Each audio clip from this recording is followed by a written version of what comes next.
We have till Friday.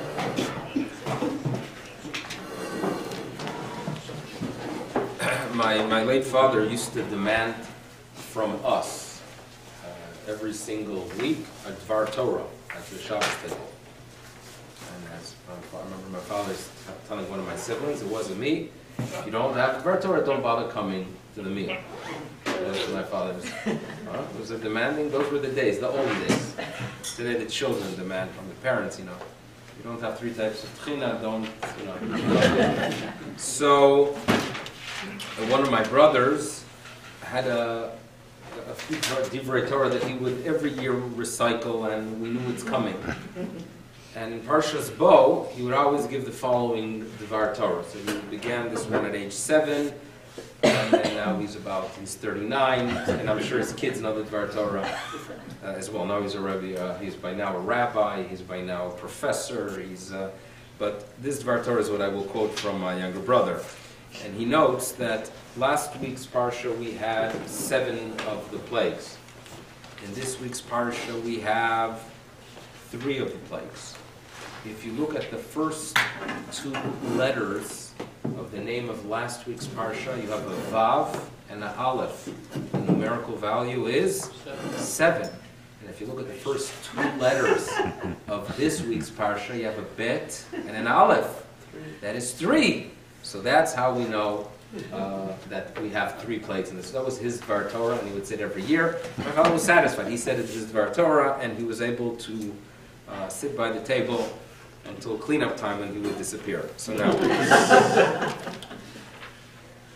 Parshas Bo has 3 plagues, but if you really analyze it, the last plague is quite unique. It is a plague of freedom, meaning it is not just a plague to either punish or educate or teach us that God functions with the system of attribute for attribute, midah kineged midah, but rather the last one really was the plague where they were freed. Midnight, the nation was freed. The first 2 plagues in this week's Parsha actually have something in common. The first plague, of course, is the one of the locust. The second one is the one of darkness. And when, in the beginning of the Parsha, where in verse 4, he warns that, listen here, Pharaoh, if you refuse to send forth my people, tomorrow there will be a locust swarm into your borders. Into your borders. It's going to cover the surface of the earth. In verse 5, we are told, V'chisa et ein haaretz. Now, what does it mean, the ein haaretz? So the art scroll already provided for us a nice translation of the surface of the earth. However, what I'm going to focus on a little bit is the reading of Unkelus. Let's remember, Unkelus is an Aramaic translation. It dates back to an individual that lived in the beginning of the 2nd century. He was a convert. He studied under the great rabbis, and he focused on the simple meaning of the text together with the rabbinic traditions that date back, according to our tradition, to Sinai. And therefore, when you study Unkelus, when you read Unkelus, you realize that you have to, when there are differences between what you would expect the translation to be and what is actually presented, it must be analyzed and studied. So therefore, I'm going to ask you to turn to verse 5. And in verse 5, the Unkelus says, V'chisa. And the first word is V'yachafi. Okay, to cover something. I think even a modern chofef, you cover something. So it covers. Yat, the. Ein, that's an easy word in Aramaic. The eye of the Shimsha. Of the Shimsha da'ara.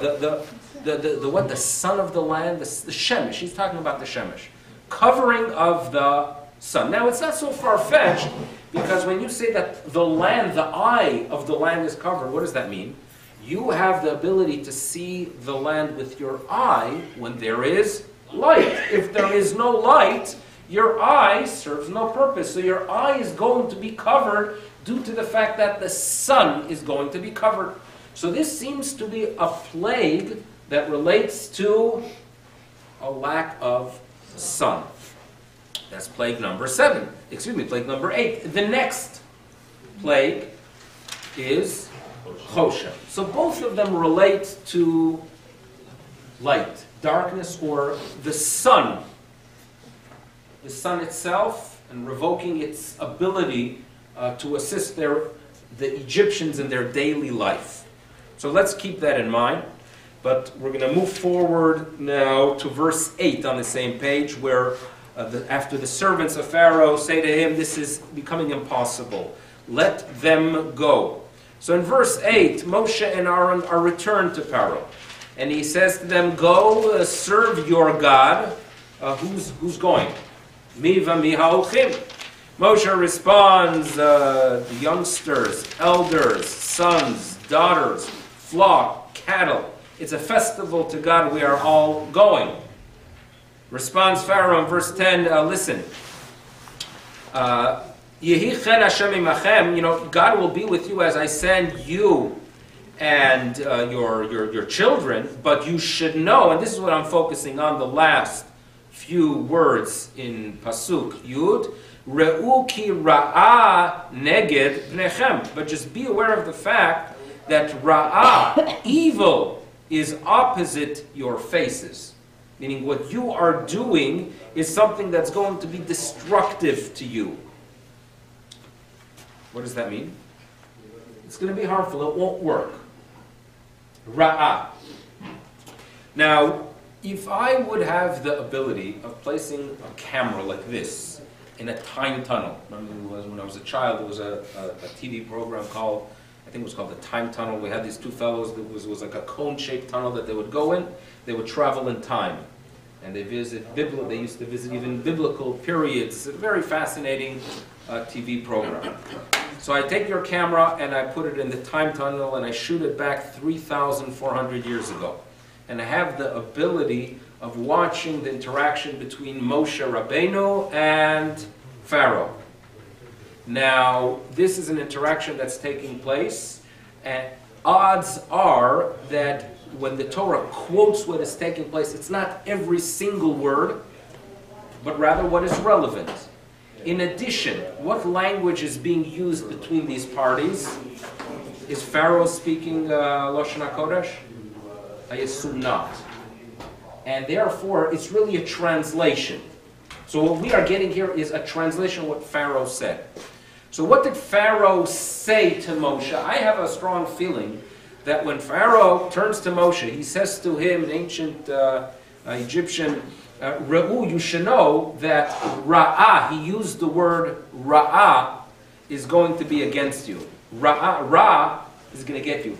Don't mess with Ra. That's what he told him. Who is Ra?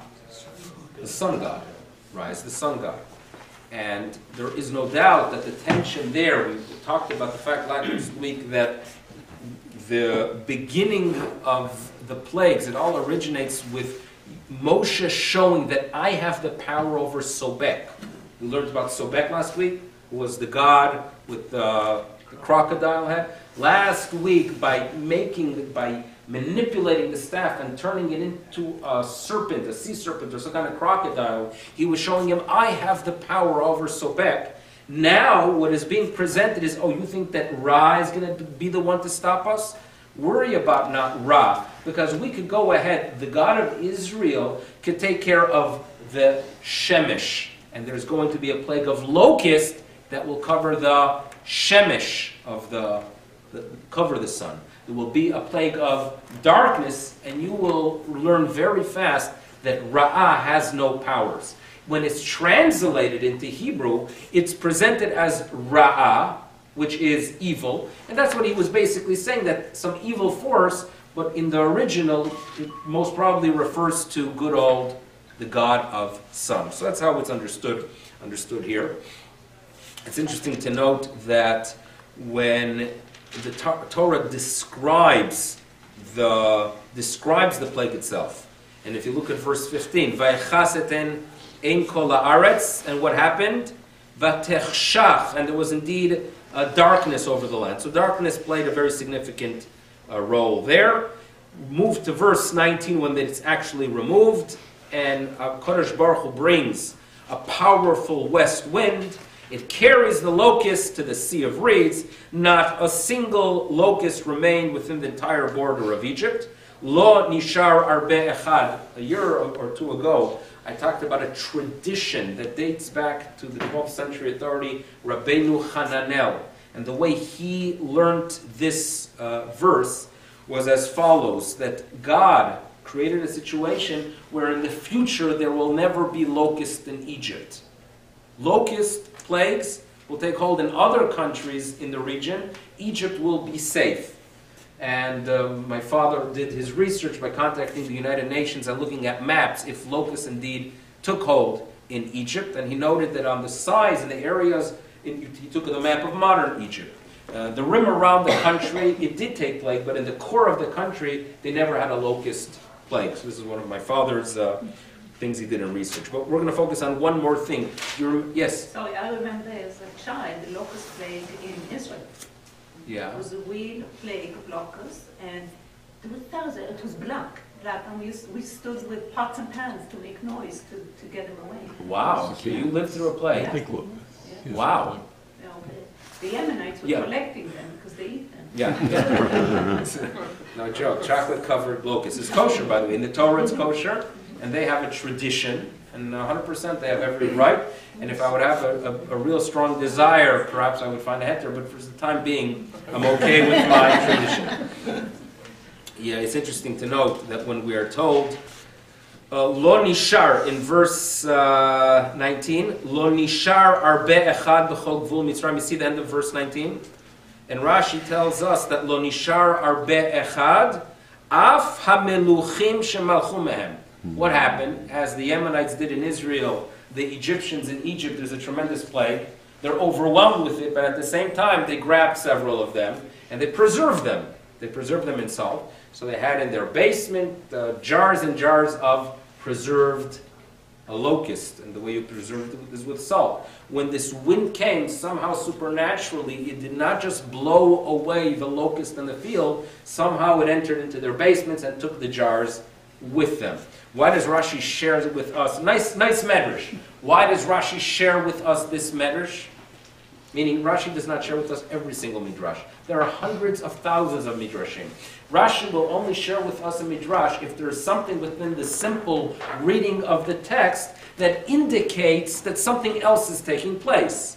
So we've discussed in the past the difference between notar and nishar. Ring a bell?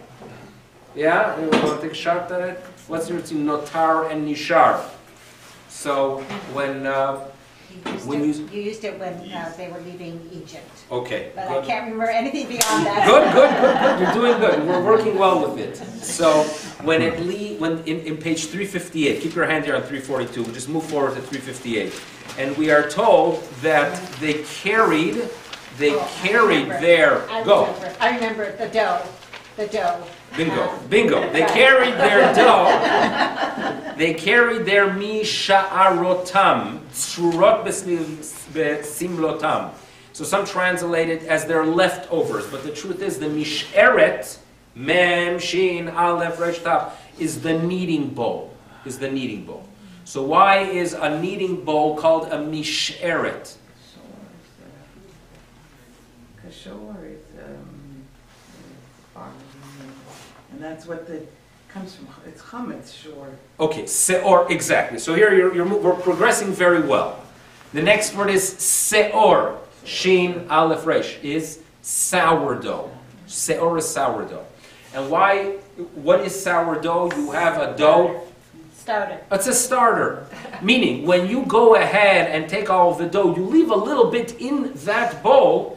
It's not a leftovers that you don't want. So it seems to me that there are two types of leftovers. When Sunday night, right? My wife presents, you heard this one, presents some food and the kids ask, what's for dinner? Right? And my wife says, well, there's chicken and there's cholent and there's kugel. And they yell out, what do you mean? That's leftovers. And the response is, no, that's not leftovers, because when I made it for Shabbos, I made extra, and I had in mind that we'll have it Sunday night as well. So it's not really leftovers. So when you take the pieces of kugel, when you take the pieces of kugel after the Shabbos meal and put it in the refrigerator, it's not notar, it's nishar. That which you leave over with an intention to use, it is significant. And it is something that's nishar. That's important, it's nishar. On the other hand, when you finish your oatmeal in the morning, and there's a small amount left that you no longer want to eat, and you throw that into the garbage can, you don't say that the leftover is nishar, it is notar. So that which is left over and desirable, it is nishar. If you have no desire for it, it is notar. And therefore the Torah warns us that you should not go ahead and, with a korban, eat it all up. Don't leave some notar. Fine. So the bowl, so the sourdough is not notar. It's something that is nishar. It is seor. And the bowl is called a misheret. So now let's return to our verse. The Torah tells us that no locusts were left over. We would have recorded in the text, lo notar arbe echad. Meaning, the locusts were something they hated, they didn't desire it. It left. Thank God that none of it is left, not even one is left over. The Torah should have said lo notar, but the Torah uses the word nishar, that not even the desired ones remained in Egypt. Which ones were desired? Who desired locusts?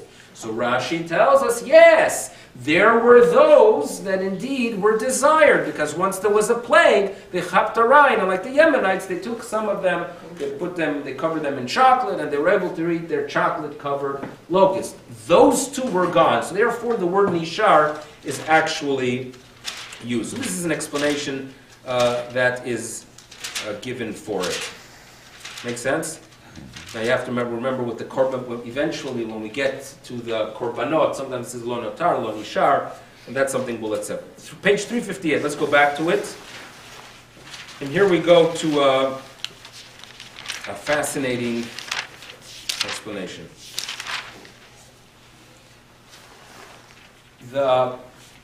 When we teach Chumash to a child, we try to give them some kind of historical picture. An historical picture. The historical picture works with a timeline, that you have the birth of Avraham Avinu. What year from creation was it? There's a timeline. It actually was 1948. It was actually 1948. And that's when Avraham Avinu was born. 100 years later, you have the birth of Yitzchak. Okay. 500 years after the birth of Avraham Avinu, we have the Exodus from Egypt in the year 2448. Now, Yitzchak Avinu, when he is, from the moment he is born, according to this timeline, that the clock begins ticking. Meaning Avraham Avinu is told, your descendants are going to spend 400 years in a foreign land. We know very well, and you don't have to go even turn to the oral tradition. The text itself indicates that they were not in Egypt for a period of 400 years, because if you do the math of people that came down to Egypt, and you add their years and the years of their children, and those who left Egypt, you don't get 400. So how long were they in Egypt? The text perhaps may not indicate it, but we have an oral tradition that works very well. 210 years. Fine. So God says they're going to be in Egypt for a period of 400. They actually only land up being there a period of 210 years. How did that happen? Or what happened with the 190? So we say in the Haggadah, Kadosh Baruch Hu chishev et ha-ketz. He calculated the ketz. Ketz, the numerical value of ketz, kuf, is 100. Tzadi is 90. 190. He worked out, he got some Jewish accountants, and they could do some fascinating things. And the result is that he had 400 turned into 210 by covering up or working with the 190. So how do you do it? So some say, well, he threw it to the future, to future exiles. Others note that the enslavement was so overwhelming that it was as if we were there for 400 years. Doesn't really make a major difference of how, but the reality is we got out after 210 years. And even during those 210 years, the actual difficulty of enslavement was not for that whole period. The first years were tremendous. Vayechi Yaakov be'eretz Mitzrayim. He had a very good life. And as long as the tribes were alive, they had a very comfortable environment, too comfortable, and they felt that they were at home. The difficult and bitter enslavement, according to the Midrash, begins with the birth of Miriam, and she is 6 years older than Moshe. So the result is that it was only 86 years of brutal enslavement. The bitterness begins with the birth of Miriam, Mar. Okay? That's what we have. So these are numbers that we work with and we are very comfortable with. And then suddenly when they are actually leaving, here we have a new number that creates some problems. Are you with us? Exciting. We're leaving Egypt in verse 40. Umoshav b'nei Israel. So they're leaving. And you want to know how long the children of Israel were actually in Egypt? Asher yashvu b'Mitzrayim. The language itself is interesting. There's a double language. Moshav b'nei Israel. Asher yashvu b'Mitzrayim. Right? The time they dwell, during the time they dwell. Not clear. So the Torah tells us, Shloshim Shana ve'arba me'ot Shana, 430 years. 430 years. So here we have a new number that we're going to have to deal with. And the verse continues in 41, that after 430 years, in the middle of that day, Yatsu'u, who left? Not B'nai Israel. Kol Tzivot Hashem. We are called the legions of Hashem. Nice title, but why the switch? And they leave Mitzrayim. So what is this 430? Where do we get? So suddenly, if we work backwards, how old is Avraham Avinu with this new calculation? Meaning, we worked around claiming 400 years from the birth of Yitzchak. And you could say that that too is considered the descendants of Avraham being in a foreign land because Yitzchak was a descendant of Avraham. He was in Eretz Yisrael that at that time was controlled by others. So in essence, it was a descendant of Avraham in a foreign land. But what do we do with this 430? So there's a rabbinic tradition that says that Avraham Avinu was 70 years old during the Brit Ben Haptarim, when he had the vision and when he actually signed a pact with the Creator. So the count begins from there. That's one explanation given. Fine.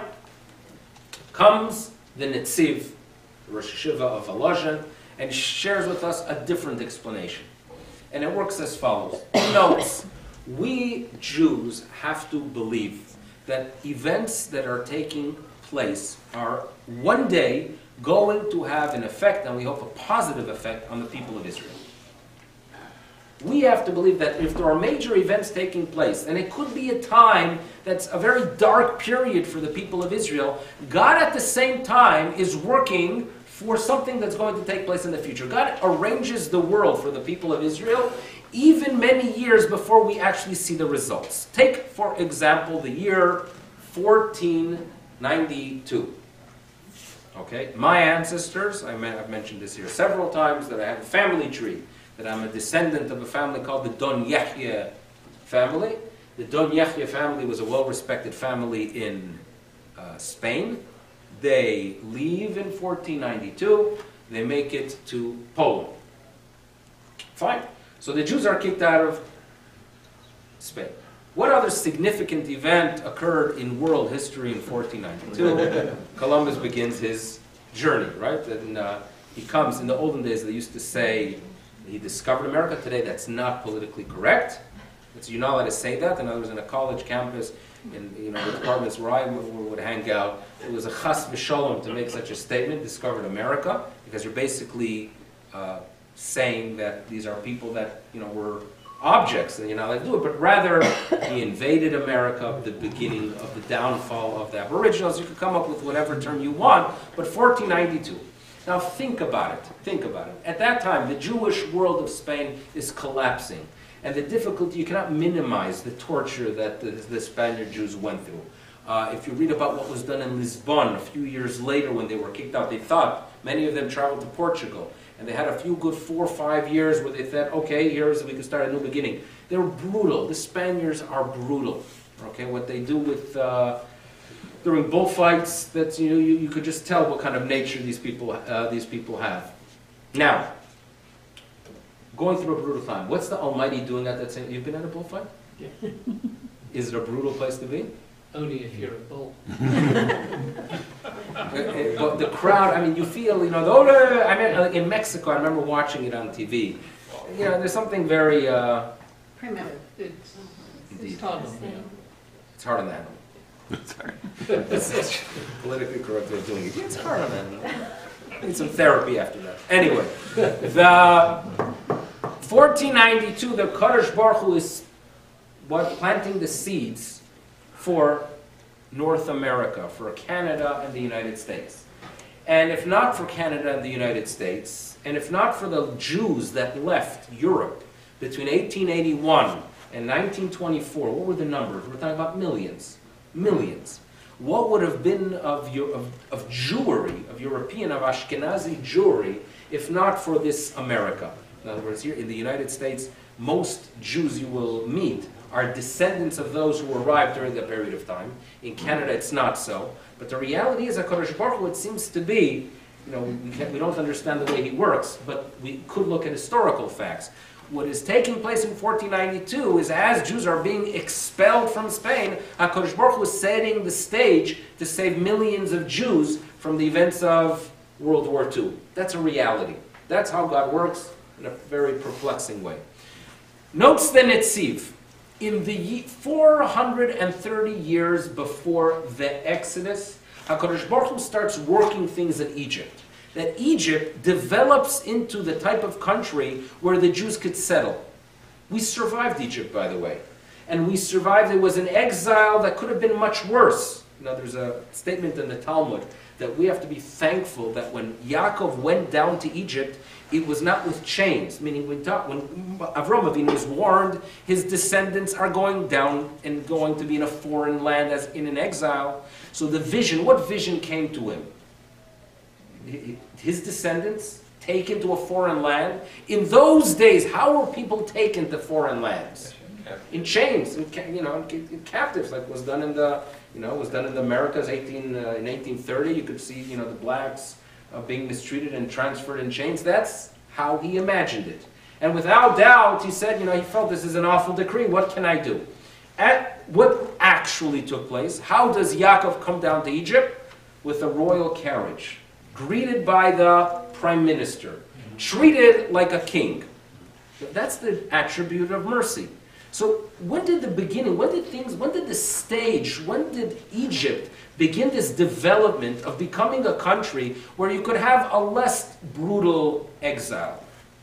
It began in the year 430 years before the Exodus. So the way he reads the verse, what he's saying to us is the following. It does not mean that the Jews were there. It means that Egypt begins its development.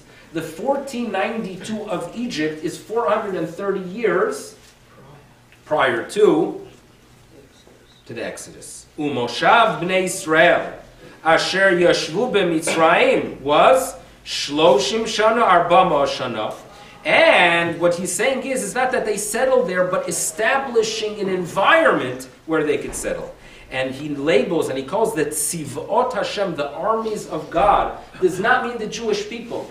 When God runs this world, we talk about angels. Angels, is the first thing that comes to your imagination is some kind of figure with these big wings. We have absolutely no tradition for such a thing. And the Rambam explains that what angels really are the way God interacts with the world. So if there's supposed to be a weather change, there's like as if an angel sent by the Almighty that changes the weather. If there is a country that is supposed to exceed in its success, there's an angel from God that HaKadosh Baruch Hu sends. So the angels that we are addressing here, that Tzivos Hashem referred to in verse 41, is what the Almighty arranged for Egypt for it to become a country that is worthy, that could go ahead and deal with this Jewish problem and eventually allow them to survive where we are going to have the Yetzias Mitzrayim. It began 430 years earlier. A fascinating explanation, and that's how it skirts the issue of the dates, but it's one that's important of how we view the history of the world itself. We have a system in Judaism of positive commandments and negative commandments. Mitzvahs aseh and mitzvot lo ta'aseh. We know that many of the negative commandments, if a person violates them intentionally, there is a punishment that is called karet. Karet, you are disconnected. Does it mean physical? Does it mean spiritual? Commentators have a disagree, but it's considered a severe punishment. One, for example, the prohibited fats. The chelev. If a person goes ahead and intentionally eats some of the prohibited fats, and he knows it's wrong, but he doesn't care, so he gets the karet. You will find the karet on several negative commandments. So therefore you find in the Talmud the concept of a lav, meaning a negative commandment that has a karet. There are only 2 positive commandments, mitzvot aseh, that if a person does not fulfill them, he gets a karet. Meaning on the negative there are several, dozens. When it comes to the positive, there are only 2. What are the 2? Mila, maybe? Mila, bris mila. In other words, the parent or the child, at what stage there's a dispute. Mila, the bris mila, covenant of the bris, the foreskin. And the second one is Pesach. Pesach is a positive commandment. And if a person says, you know what, I'm just not doing the Pesach, and not something that interests me, the Korban Pesach, the Paschal Lamb. No, I mean, not if a person's a vegetarian and doesn't want, that's fine. She's the queen. So those are the 2. What do they have in common? What do they have in common? Covenant. It's a covenant. So now, the Torah itself links the 2. Turn to page 360. At the end of verse 48, the Torah warns us. You want to eat the Korban Pesach, you want to be part of this communal covenant. This is the difference. The Brit Milah is a personal covenant. It's a personal covenant. When it comes to the Korban Pesach, it's a communal covenant. You know that you don't bring the Korban Pesach alone, you have to find a group of people. It's the idea that you need others. We do things as a community. And that is the 2 stages. You have a personal covenant and a communal covenant. But you should know, if you did not go ahead and perform your personal covenant, forget about having a communal covenant. Kol arel lo yachal bo. Do not come and eat the Korban Pesach on page 360, verse 48. We are told at the end, no uncircumcised male may eat of it. Meaning, message behind it. The issue of Zionism. One of those periods that I regret that I wasn't around to sense the tension was in a yeshiva in the beginning of the 20th century. Right? There were a lot of forces there. You had some friends, some colleagues who are joining the revolution of 1905, the failed revolution. Then you have friends that are focusing on Yiddish literature or on Haskalah literature. And then you had a few that were Zionist. And there was in some yeshivas in 1904 when Herzl passed away. So a few shash still, they would go into a basement and they would mourn Herzl with no one else seeing, because it was a very tense issue. And they were dealing with a massive theological question: how do we view this return? The traditional return to the land of Israel was one that in the shtetl they dreamt of it from the 11th through the 19th century, was that suddenly you're going to work and you hear the sound, the blast of the shofar, you hear that Mashiach arrived, you walk to some kind of area and you travel on the wings of eagles and you make your way back and you are guided by this righteous, Torah-observant personality known as the Mashiach. It didn't exactly happen like that with Zionism. The personalities that were leading the movement were secular. So it was the most challenging question to deal with. On the one hand, they're doing something incredible, bringing Jews back to Israel. Mitzvahs Yishuv Eretz Yisrael, settling the land of Israel. This is exciting. This is amazing. This is actually a return. And on the other hand, it doesn't fit the way you viewed it traditionally. So they struggled with the issue. And there was tension. And without doubt, over the little bit of breakfast they ate there, those were the questions and issues that they were debating. And I didn't participate because I wasn't around, but it fascinates me. So now, it has been argued by many, and this is really, I would say, a religious Zionist view, that yes, there is such a thing as a communal return, a communal covenant, which is a Korban Pesach. But it will not be long-lasting if you do not have a personal covenant with Hashem. If you don't live your life by the values of Torah, don't think you could achieve anything as a community. A communal covenant will not succeed if you don't have the personal one. You cannot claim to be what? A part of this Am Yisrael and a return if you don't have your personal covenant. Kol arel lo ya'achal bo. And it's interesting to note that Rav Kook warned, he interacted, he was a supporter of the cause, but he gave the following warning that you should know, that people that do not have God in their life, people that come as secular Zionists, the result is going to be, and this was his words in the 20s, the result is going to be a hatred of Am Yisrael and a hatred of Eretz Yisrael.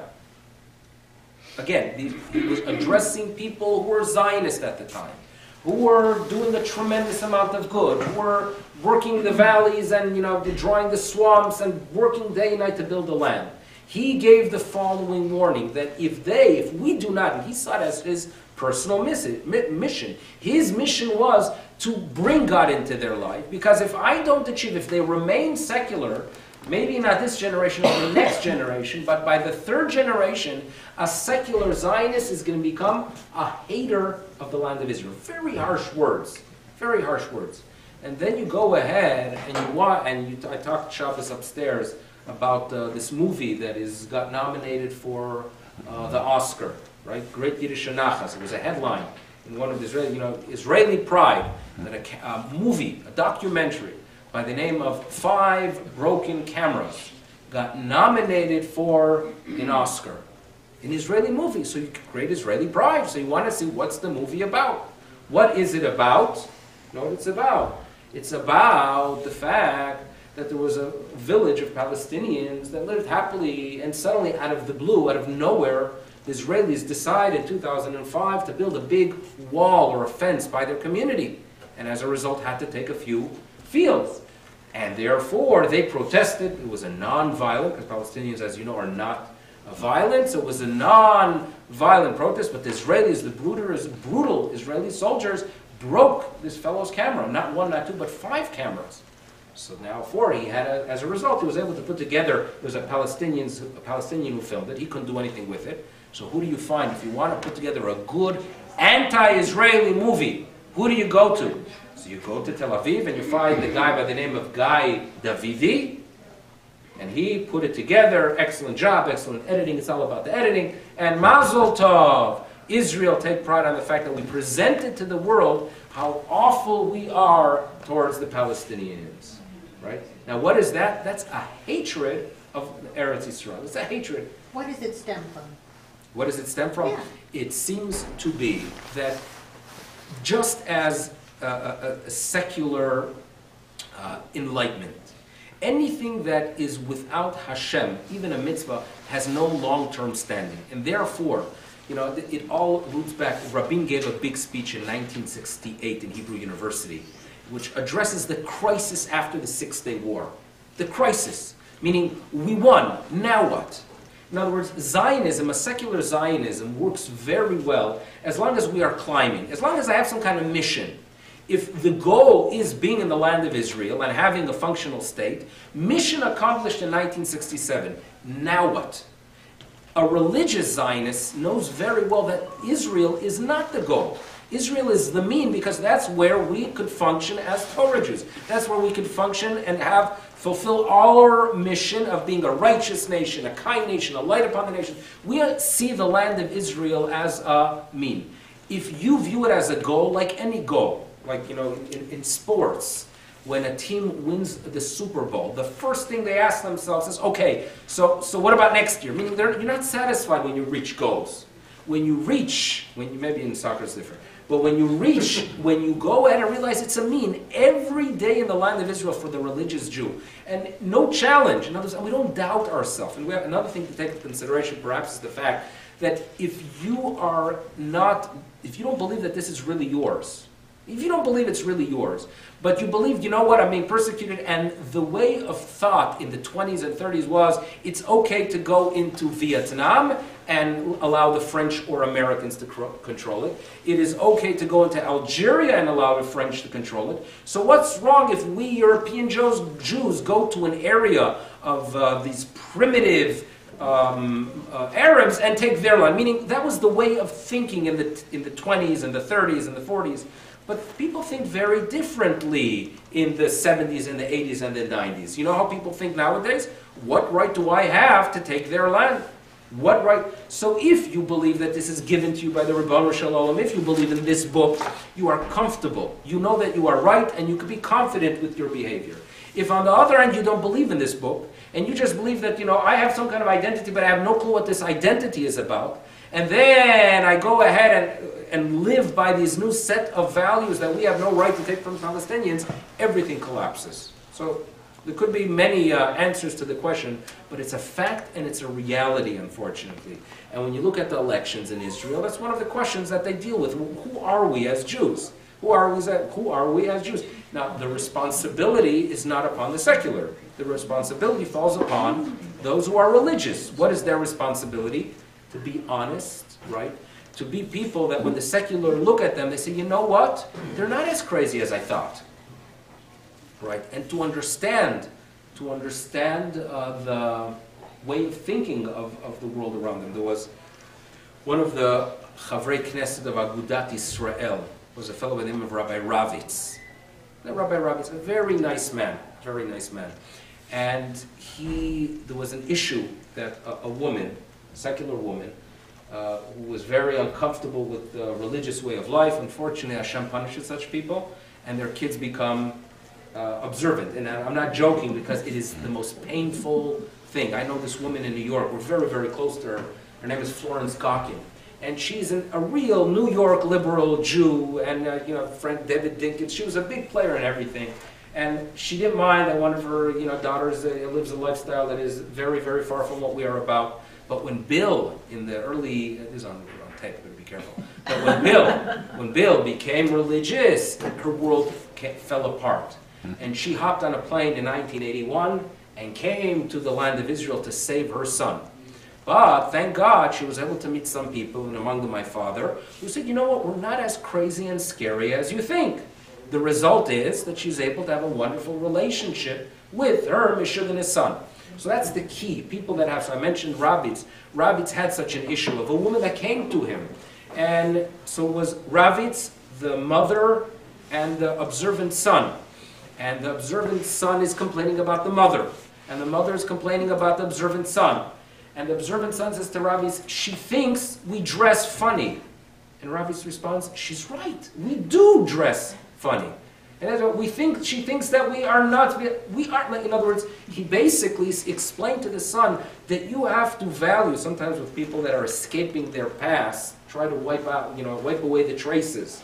And what he tried to explain to her is that the way we could go out and have a positive impact is to keep that bridge, understand their way of thinking, value it, respect it, live a life that is righteous, that is kind, that is friendly, and then you will go ahead and achieve your mission. That was his message to the young man. And that's the responsibility, of course, of the religious parties in Israel. The last thing I want to do is talk about politics, but I'll do it anyway. A touch, 60 seconds. One of the leaders of the elections are in Israel January 22nd, which is Monday or Tuesday next week. Tuesday next week. One of the parties is the Shas party. Shas is a Sephardi party, led officially by Rabbi Milevsky, who is a great Torah scholar indeed. Now, the leader of that party is a fellow by the name, a very charismatic fellow, by the name of Aryeh Deri. Aryeh Deri. You heard of the name? Came out of prison. Now, the problem is he spent 3 years in prison. So, again, I'm not there. He claims, and the thousands of people that are going to vote for him claim that it was all a setup. I personally don't know. I have to judge him favorably, but I have to judge the system favorably as well. I do believe that Israel is not so corrupt, and I do believe that he deserved it. And even if, let's say, he did, how is it presented to the secular world? How is it presented to the secular world? That here we have a religious party, a leader of a religious party spent 3 years on, and he's the one that represents them. I'm not so comfortable with it, because our goal as Torah Jews is not just to strengthen yeshivot, which is of course important, and strengthen kashrut, which is important. Our main goal is to sanctify the name of God, that they see the religious Jew and they say, you know what? That's an impressive person. Torah actually has a positive impact on people. They become more of a... Does a political figure who spent time in jail, is he able to achieve it? Is he able to achieve it with that record? I don't know. I don't know. And therefore, I would have recommended, he didn't call me, I would have recommended, listen, you're great, you have charisma, you have strength, but right now, due to whatever reason, it perhaps is not the time for you to present or be a representative of the religious community. Why? We have that responsibility. And if we would, and hopefully we will continue achieving that mission of impressing the secular, that we have values and we are comfortable with our values, and therefore it's our land due to these values, I think we will indeed succeed on the Karov B'Yameinu. Thank you for listening. Have a good day.